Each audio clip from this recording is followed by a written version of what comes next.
Our guest today is Julian Bailey, a Canadian film and television actor with theater roots. He is well known for his portrayal of a sociopathic young naval officer in the hit show NCIS, which earned him a fan following from around the world. And he would go on to appear in many internationally syndicated and beloved programs, films, and video games, including Supernatural, Dark Phoenix, and Far Cry 5. He's also the lead voice in Rainbow Six Siege. Julian Bailey's vocal talents have anchored one of the world's most successful video game franchises in history. And he is also part of the animated projects The Jungle Book, as well as HBO's award-winning original Madeline specials, narrated by Christopher Plummer. Well, today, Julian Bailey currently stars as the hard-to-understand artist Peter Morrow in Amazon Prime Video's smash hit television series Three Pines, along with Alfred Molina and a dynamic cast. So, ladies and gentlemen, let's welcome one of the most talented actors in film and television today, Julian Bailey. Welcome to the show. Thank you very much, Ward. I appreciate it. And I've always wanted to say this to you since I first heard about you. Mr. Bond, may I press you for a cucumber sandwich? Hugo Drax, Absolutely. Moonraker. Roger Moore, that 1979. Oh, that's it. And I'll tell you one thing. If I had, I think my dream interview would have to be Daniel Craig, at least one of Oh, them. yeah, So, dude, totally. Yeah. because I am a James Bond fan. I will tell you that. I've got some things here in the studio that have 007 all over it. So Yeah. I know those films very, very well. But I I want hope to ask. No, I go hope I ahead, got that. Julian. I hope I got that quote right. Actually, may I press you for a cucumber sandwich? I think that's it. But Michael Lonsdale, he was incredible. Bond No, villain. I think you got it right. I think you Okay. got it right. But I want to kind of step back in time here because I understand that you started in theater, but what Uh-huh. sparked your interest in acting?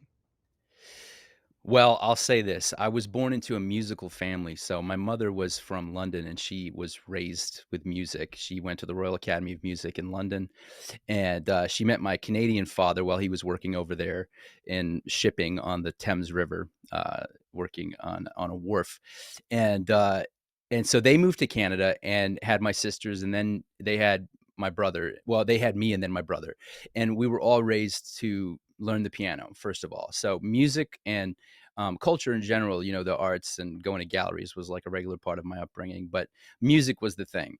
Um, I loved the piano and I loved music, but I think the classical rigid approach just wasn't really like working for me.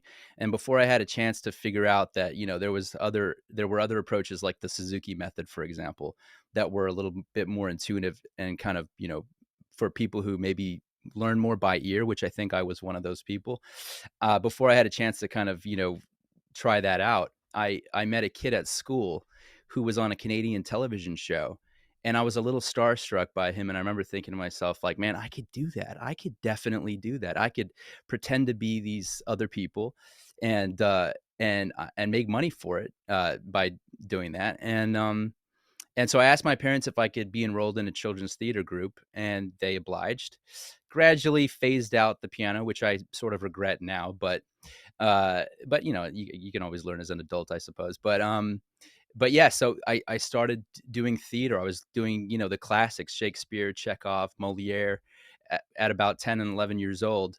And then the directors of the theater school for kids uh, referred me over to a dubbing studio who was casting an anime series, Japanese anime series, into English, and they needed kids to play these little Japanese snowmen characters.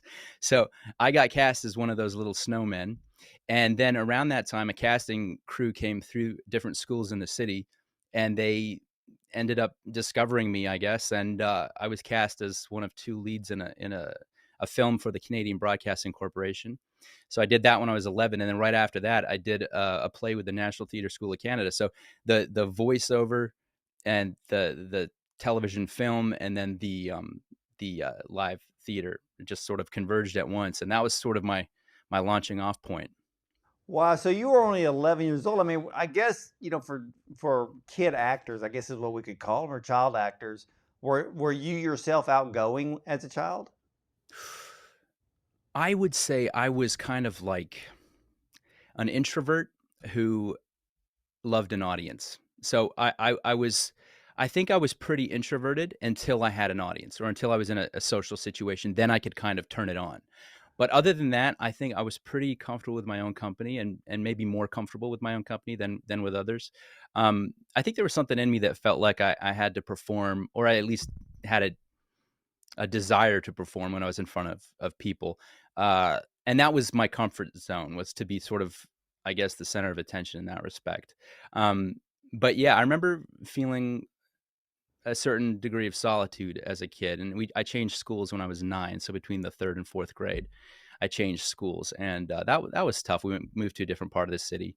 Um, so yeah, I guess I was pretty outgoing, but I was an introvert extrovert. I guess that's the best way I know how to describe it. I think that's pretty cool because I've talked to so many others where they end up wanting. It's almost like in their normal life they're almost acting because they're Hmm, so outgoing, and then they have to keep that going in front of the camera or in theater.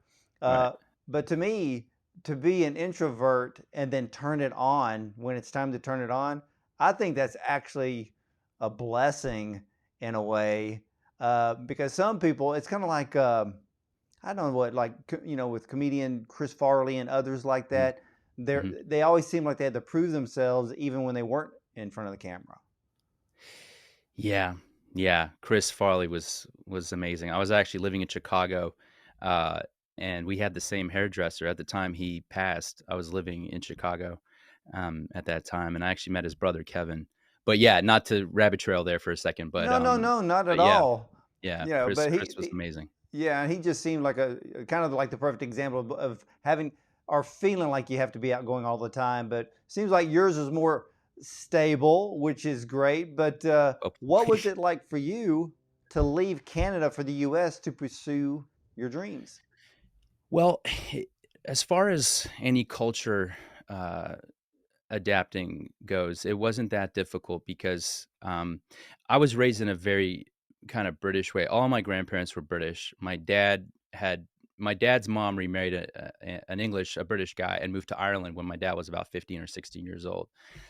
So he spent some time. I mean, his early childhood in Canada, but he was Canadian, but very internationally versed. And uh, he would spend a lot of time in the U.S. And my mom, the year before she married my dad, was living and working in Newport, Rhode Island, and she was also very sort of familiar with the U.S. culture. So we would pretty much go down to the States about every summer when I was a kid. I strained to remember missing a July 4th celebration. So by the time I was 18 years old and I moved to Southern California, I was pretty acclimated to American culture, and I was a huge baseball fan too, and basketball, but baseball was really my sport. So I felt like that the culture shift was really nothing to adapt to for me. But there were challenges. Of course, I was going to school for 2 years, and then after school, I was invited to join this third year company at the school, which you still had to pay tuition to be a part of, but you had to be invited to come, and it was an honor to have been invited. But I just had something inside of me that told me to go to Chicago. And so I ended up staying in Los Angeles that summer and then got on a Greyhound bus and moved to Chicago where I'd never been before with about 30 or 40 bucks in my pocket and slept in the Greyhound station the first night. And then the next day ventured out and a guy saw me walking on the street and he was smoking a Marlboro Red, and I noticed him. He throws a cigarette down on the ground as soon as he spotted me, stomped it out, walked over to me, blew the smoke in my face, and said, "Hey, kid." He goes, "You need a job?" And I was like, yeah, actually, I do. I just got here." And so next thing you know, I was working as a bike messenger in the Loop. That's sort of the downtown Chicago area. And yeah, and then that night had a place to stay, albeit sleeping with cockroaches climbing on me and people smoking blunts on the windowsill. But another kid who worked for him invited me to stay with him and just give him a little bit of money for rent. But then we got evicted because he wasn't giving the money to the landlord. So then I was homeless in Chicago. I could go on, man. I could go on and on. But Well, so yeah. why were you heading to Chicago? Um, well, I went to Chicago for two reasons. I had an old mentor who was actually a jazz musician and an acting teacher, and he was an American guy from Kansas City. Uh, and his name was Fred Ward, and he was a legend. And Fred Ward had put a bug in my ear about Chicago a few years earlier when I was still probably 16 or 17 years old. And he'd said, if you want to do some great theater and really cut your teeth in this craft, Chicago's a place to think about going to. So when I finished at the American Academy of Dramatic Arts, when I was 20 at that point, uh, I just couldn't get that idea out of my head. So I wanted to go to Chicago to really just go for it with the theater and just dive in. You know, I had my 2 monologues prepared. I would go through the trades. Backstage was the trade at the time that I would go through and just try to find auditions, and I would go do my 2 monologues, and eventually I started booking some little plays and things here and there, and then eventually got a commercial and then a movie back to back. So I got Taft-Hartley'd into the union. That's a term for when you don't have your union card, but you do 2 jobs relatively close to one another. That's my understanding of it anyway. And so I got into the union that way. Yeah, and that I don't know. The rest is history, I guess. Well, did performing on stage help you when you started working in front of the camera? Well, that's funny actually. Um, when I was a kid, you know, my background, my early training was just the stage. My first play was Snow White and the Seven Dwarfs, and it was a pretty big production. And I was playing Doc, so I was like sort of the lead dwarf in that play. Gosh, I don't even know if you're supposed to say dwarf anymore nowadays, but that was the name of the It's play. a Disney thing. We're good. That was the name of the play. Oh man, you gotta be careful these days. But yeah, so I was Doc, and when I had my audition for this film that I told you about, I was scouted for when I was 11. I didn't know really how to adapt then to film, and that the acting style was different. You didn't really have to project, and you didn't have to open yourself up to the camera and things like that, like you would on stage. You know, you kind of open yourself up to the audience and project your voice. So I remember the casting director telling me at one of the callbacks, like, "Hey, you don't have to speak so loud, and you don't have to sort of cheat so much to the camera." I was like, "Cheat? What do you mean cheat?" Yeah, she's like, "You know, open your." I like, "Oh right, open yourself up." That's the way it was taught to me. So yeah, it probably did help me though, insofar as you know, the challenge of learning a lot of lines at once. You know, when I started working in TV later in the US, I was amazed to see how these relatively big stars didn't know their lines like right before shooting a scene, you know, and that's kind of the way it was. They were getting their sides, you know, the night before, and in some cases, and always, you know, rewrites and revised sides sometimes right before shooting.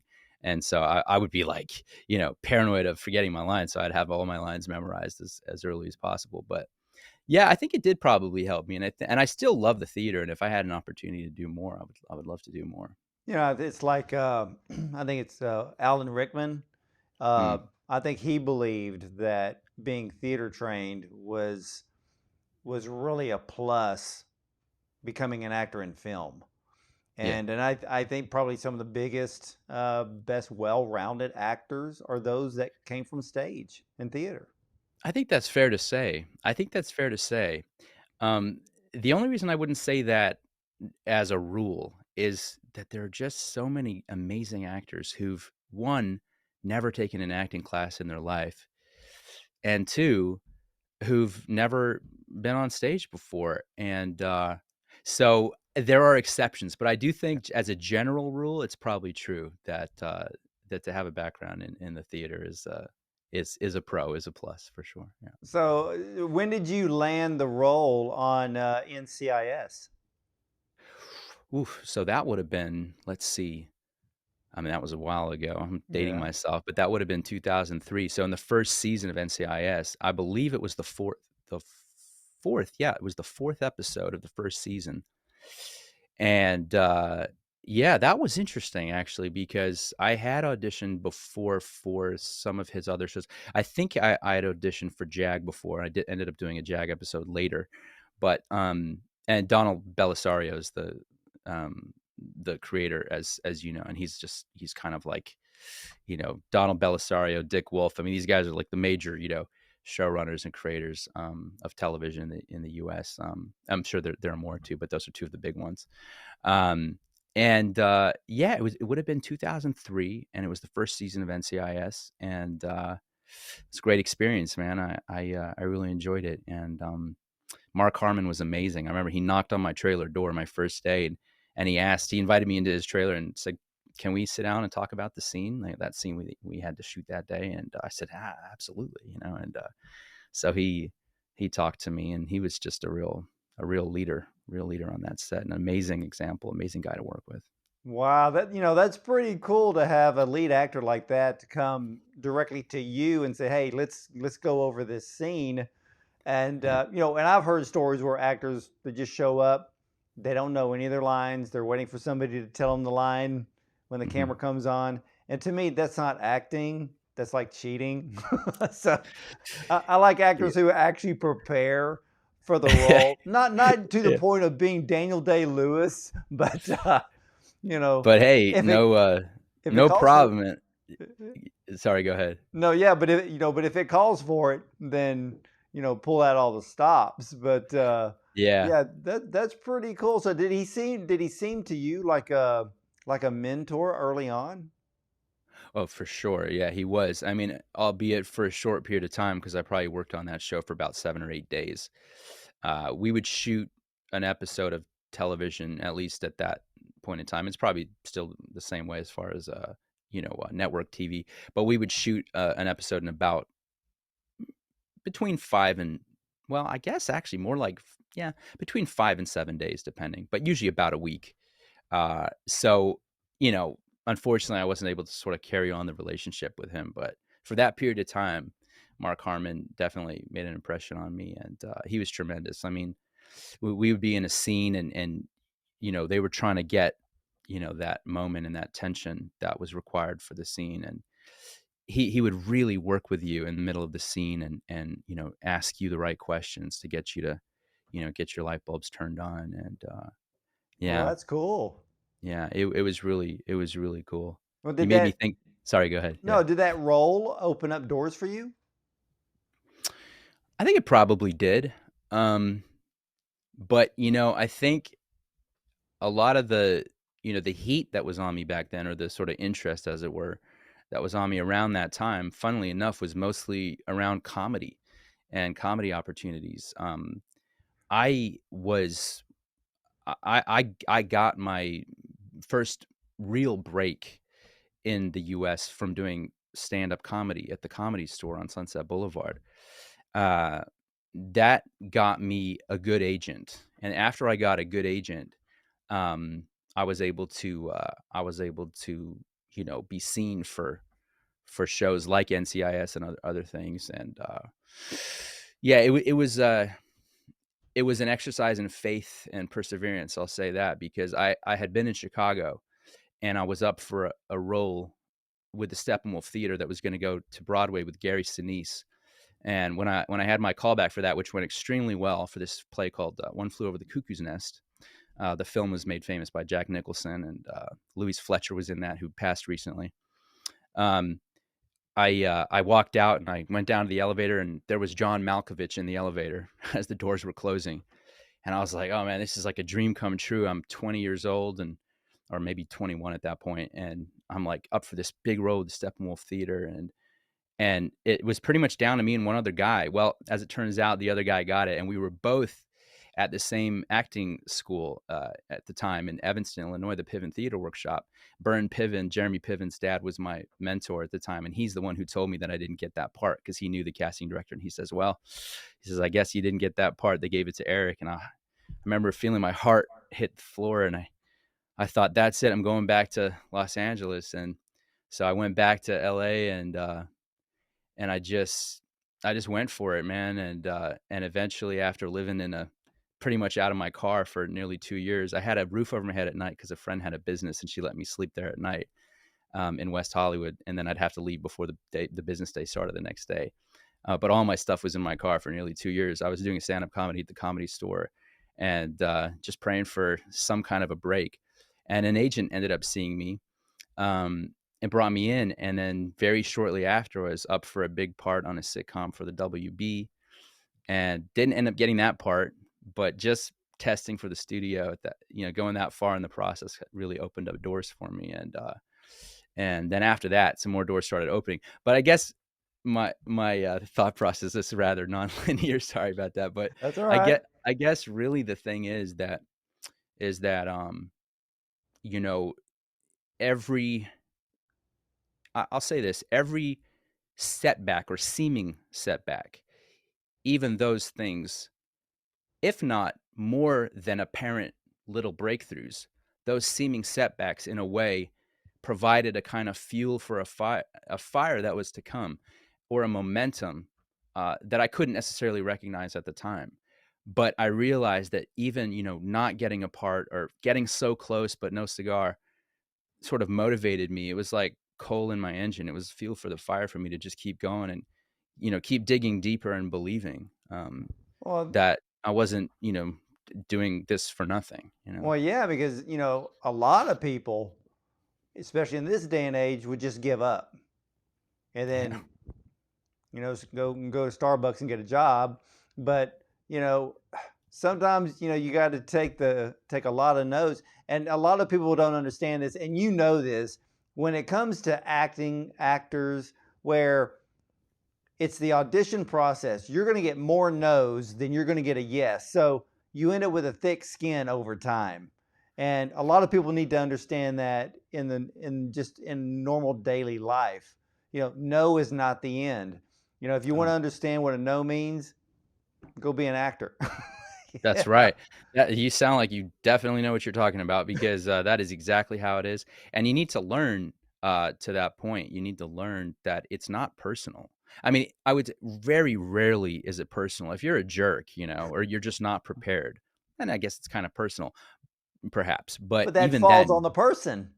well, that's right. And that's where personal accountability and just being responsible and doing the basic things like being on time and treating people the right way, being prepared, uh, goes a long way. I think if you have some talent and you have the faith well, I'll say this too. Mark Harmon actually said to me, he said, what you need is ethic. He goes, you've got to have the ethic. And of course, he was referring to just plain old work ethic. Um, and just that sort of that diligence.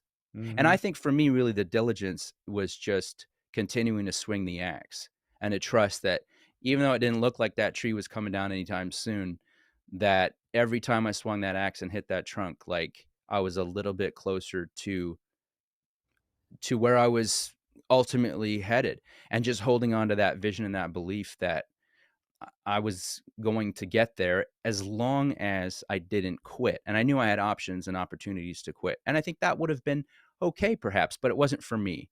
It wasn't for me. This is just not my style to start something and then not finish it like that. So, Well, talk about swinging the axe. How did you land the role in Three Pines? well, Three Pines was funny because I had been in Los Angeles for such a long time. I ended up coming back to my hometown, which, by the way, is Montreal, Canada. This is where I was born and raised, and I came back here because I had taken a year off from the business the year before, and I was like, "What do I do next? Where do I go?" And talked to my mom on the phone one day, and she said, "We're looking forward to seeing you for a visit." And I said, "Yeah," and I just envisioned and imagined myself saying goodbye to my parents, who were getting a little up in age at that point, and my dad was having health issues, and I just couldn't get my head around the thought of saying goodbye to them after a 2 or 3 week visit and then not seeing them again for another year, having been gone for so long. At this point I was in my mid to late 30s. And so I came back up to Montreal, and relatively quickly, I got a good agent, and stuff started opening up for me. Then I was back and forth between LA and Montreal for a bit, but then right before the pandemic, I I was in Los Angeles, and I was down the street from my place down there. My roommate said, "Let's go into the Little Brown Church here in Studio City. It's where Ronald Reagan and Nancy Reagan got married, and let's say a prayer." And I was like, "Okay, yeah, let's do that." I was in a sort of confused place at the time. My girlfriend and I were broken up at the time, and I wasn't nothing was really moving in LA for me at the time. So I put my little prayer down on a paper and then put it in the prayer request box and said my prayer. just basically looking for direction. And then within a week, I had an agent, a new agent in Canada. And within a few days after that, I had an offer on a TV show that I didn't even audition for. And I thought to myself, well, this is the answer. I need to go back to Canada. So I went back, did that show, did another show. Then the pandemic hit. 2020 was a slow year. 2021 comes around, proving to be a pretty good year. I got married at the beginning of 2021 too.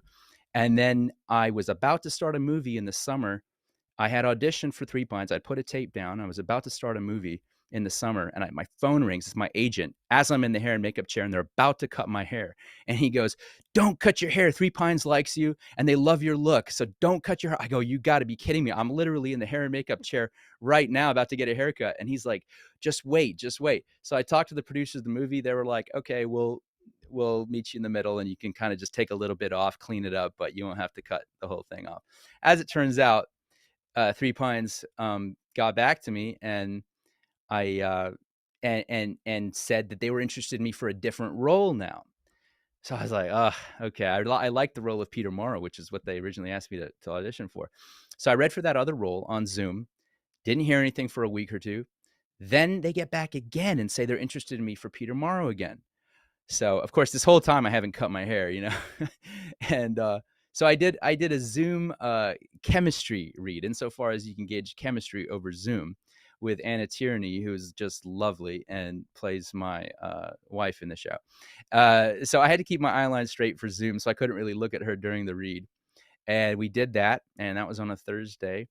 And didn't hear anything rest of the day. Didn't hear anything Friday. Didn't hear anything over the weekend. Didn't hear anything Monday. And I thought, well, it was a good experience, but this puppy's probably dead in the water at this point, because it's been a while, and oh well. Then Tuesday afternoon, just after lunch, I got a call from my agent. And he goes, "Hi." I said, "Hey, what's up, man?" And he goes, "Can I speak to Mr. Peter Morrow, please?" And I said, "What?" I said, "Really?" I said, let me go get him. Hang on. And so that was how that happened. And man, I was just super stoked, because I thought it was probably, I was sort of just trying to deal with the disappointment at that point. Well, I would Yeah, I would say this, Julian, and for the rest of you who are watching out there, say your prayers, because you may never know what's going to happen. So put your totally. faith in there and stick with it. Absolutely, man. It's like Chris Pratt said at that awards show. He said, prayer works, God is real." And I'm like, absolutely. There's no Amen. question about it, man. I've experienced it in my own life, like time and time again. Ah, I'm with you, brother. I'm with you there. Now, were you familiar with Louise Penny's novels before joining the show?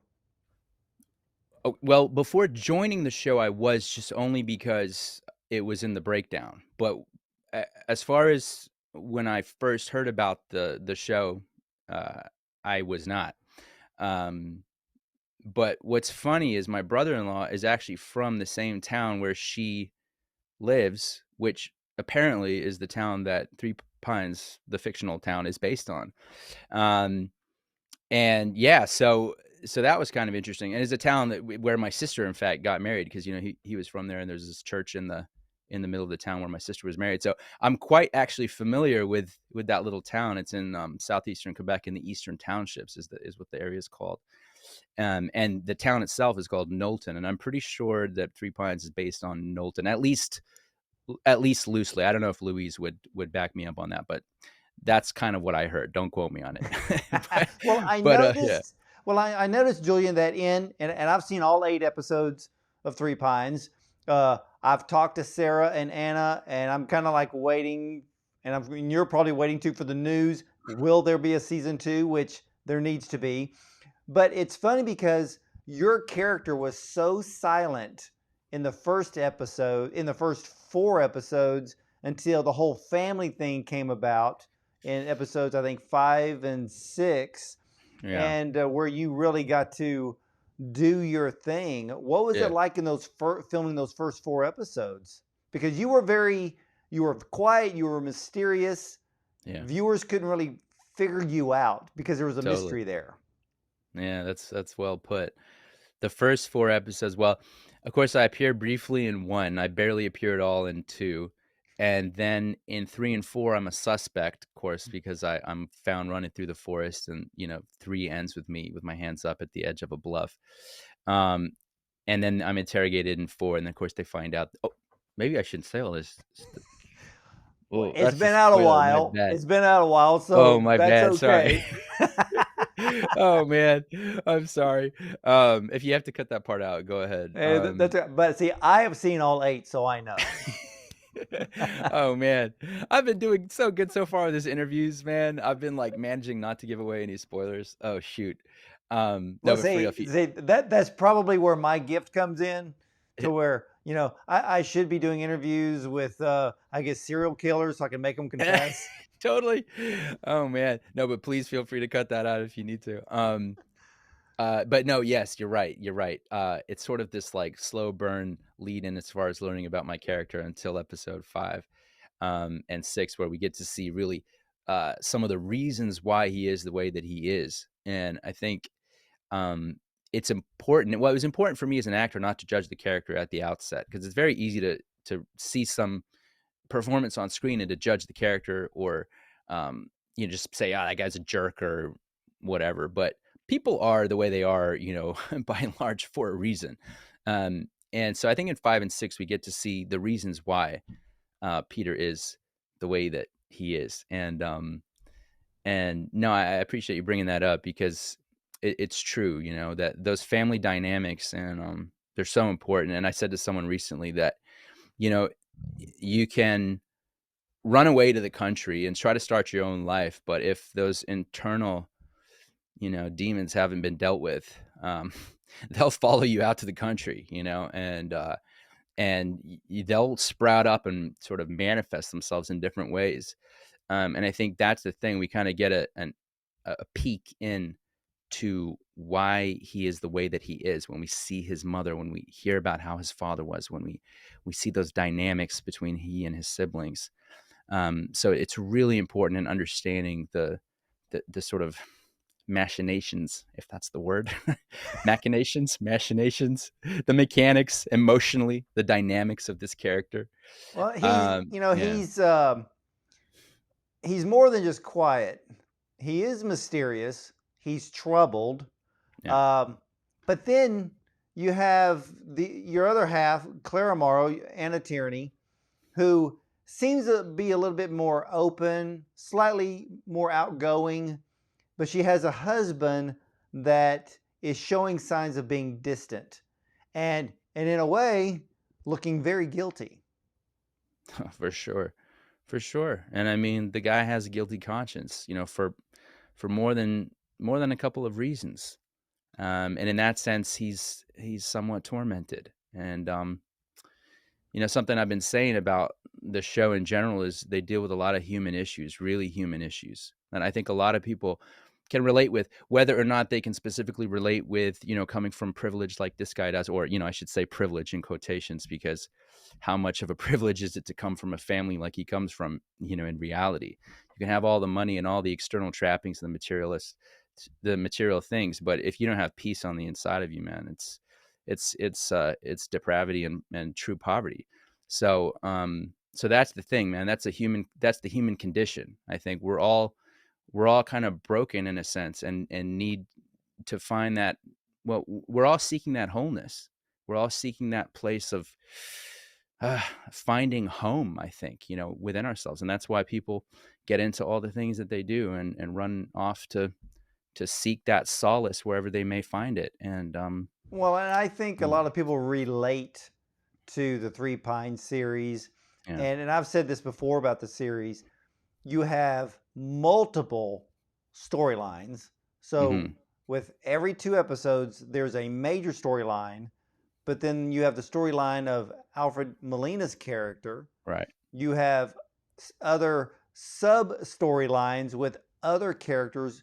But what I loved about this being one of the best whodunits I've ever seen filmed is that the viewer never knows who actually did it till the very end. There's not I mean, even the way that it was written and directed, there's not even a hint as to who could be the guilty one, because if you start guessing, you're probably going to get it wrong. And Yeah. that's what makes Yeah. this series so wonderful to watch, which is No, why yeah. I want to see season 2. Yeah, I concur. I am in agreement with that. Yeah, absolutely. I agree with you, man. That is a good way to put it.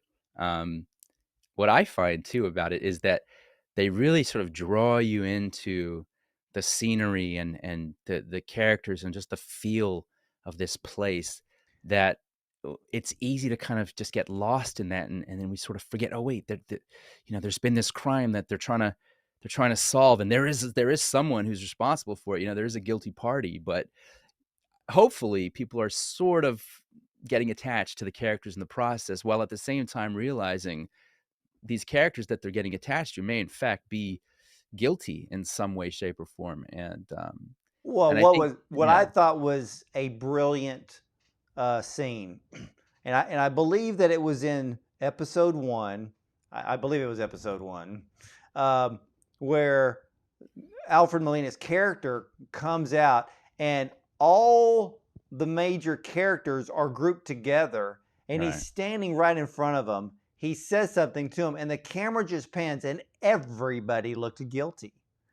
yeah, Either from worry, like, oh, they're going to pin this on me because I was kind of there, right. but I didn't do it. And that's what made it so wonderful. But for you, what have you learned by being around Alfred Molina?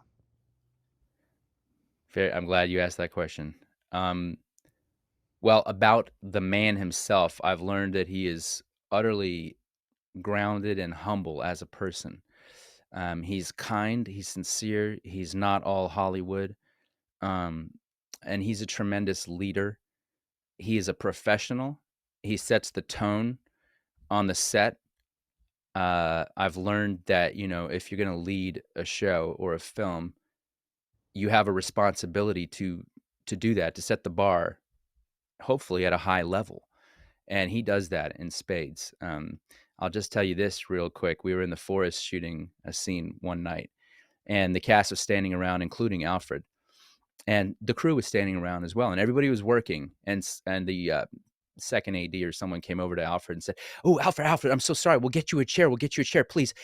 Bring that chair over here. Put that chair down for Alfred to sit. Please, Alfred, please sit on the chair." And he says, "No, no." He says, "No." He says, "We're all working here. We're all working.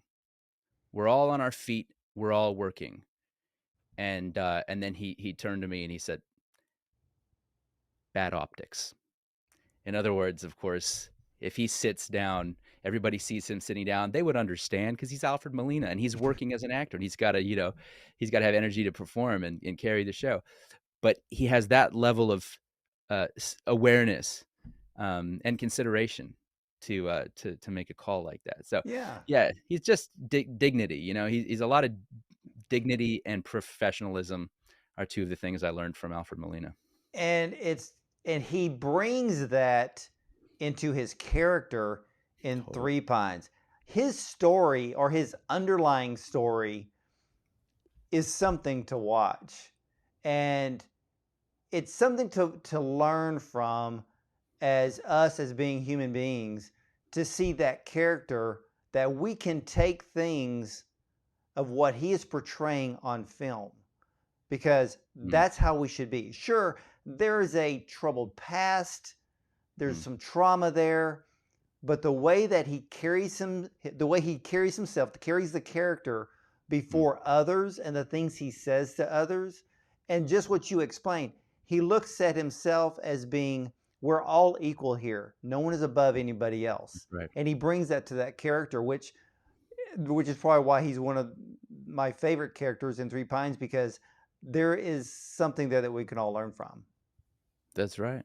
That's right, and I agree with you, and, yeah, he does that, and, it's a gift. It's a gift to be able to work with someone like that, just to know someone like that, be around somebody who conducts themselves that way, because, I don't wanna say they're few and far between because it's probably not true. I think there are a lot of people out there who know how to who know how to behave, in a really upstanding way, but it just feels like, of course, being in the industry for a long time as I have been, you do see certain things, and the way Hollywood is portrayed out there, in the media is unfortunate to a certain degree because there's so many good people in the Yeah, industry, there for is. sure. Yeah, there is. Now, Yeah. what would be your dream role? My dream role. Well, you know, I would love to. Well, first of all, I would love to be to have the opportunity to carry a show or a film. I would love to have the opportunity to be a a real lead, a number one or two, um, on a big show, um, playing somebody maybe who's sure conflicted and has their struggles, but is consistently fighting to do the right thing. Um, I was gonna say maybe some kind of a comedy action thing, but with like a strong, powerful message coming out of it. Some kind of a redemptive message, maybe. I think about Denzel Washington because I love Denzel and I love the characters that he plays as sort of um, sacrificing himself for the benefit of others. I think that's such a powerful theme. So maybe It something along is. those lines. Yeah, and people can relate to that. And not only that, you see the struggle through a storyline, but then in the end, there's triumph, there's victory, but there's a lesson. And I think That's right. those types of movies still resonate today. I mean, that's what we want to see. We want to see stuff that is entertaining, but at the same time, kind of leaves us feeling good. Yeah, right. Leaves us feeling good. And I think that payoff of feeling good can really hit the hardest when we've been taken on a journey. When it looks like it's not going to work out, when it looks like it might not happen. And there's this thing about, well, just faith and perseverance and a kind of human tenacity um that I think is inspirational for good reason. I think it's something that we need. We need to have something to fight for. I was saying something to someone the other day about the way so many people seem to be raising kids nowadays. I have two kids, and they're trying to keep them safe and keep them protected and keep them from you know being offended or being hurt. And I'm like, man, that's not preparing them for the real world. We need to learn how to move and be successful and be who we really truly are in the face of adversity and overcome and learn to overcome. We're all going to fall, but the question is, are we going to get up, and how quickly do we get up, or do we sit there and lick our wounds? So I Well, think there's yeah, so many important stories to be told. there is. That's one of my favorite things is to see stories from not only just in movies but in real life. Is to see the stories of adversity to victory, Oh, and totally. because it's a teaching lesson Hmm. for all of us. Even though somebody, it's kind of like your test becomes your testimony. Absolutely. And we need to Absolutely. have more of those stories come out so people who are watching, even though we're watching a movie to be entertained, in a way, it's inspiring us. It's motivating us to realize I can make it in this world. And you're right about kids today, too. Look, if you get knocked down, they got to learn how to pick themselves up sometimes on their own and Totally. go outside and get dirty. I mean, this world is becoming a very weird place to live, but we can't be protecting them because, like you said, we are actually creating a weaker individual by doing that. It's the whole baby eagle trying to break out of the egg.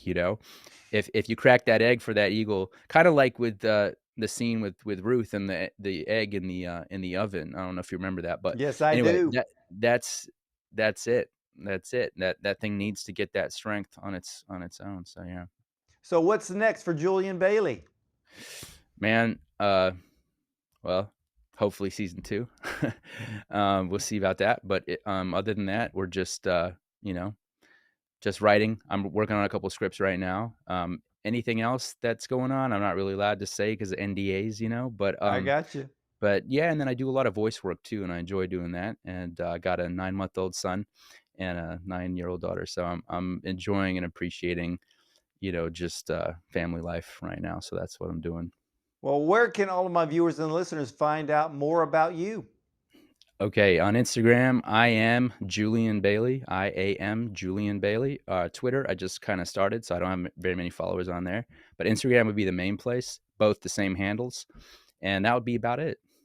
All right. Well, ladies and gentlemen, Julian Bailey plays Peter Morrow in the smash hit series on Prime Video, Three Pines. If you have not checked out this series, you're missing it. You're missing life if you haven't seen Three Pines yet.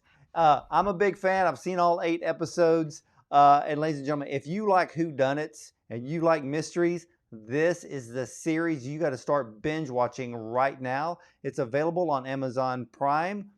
So guess what? You got something to do tonight. You can start watching Three Pines and get into it. Like the millions of people around the world have created this series as a smash hit. And I've heard, Julian, through the grapevine that there is news coming about season 2. So we will keep our fingers crossed and the prayers going up that it's going to happen, because the way episode 8 ended, yeah, I see there's an open door there.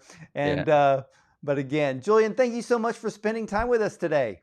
I agree, brother, and thank you. It's totally my honor and pleasure. I really enjoyed it. Thank you.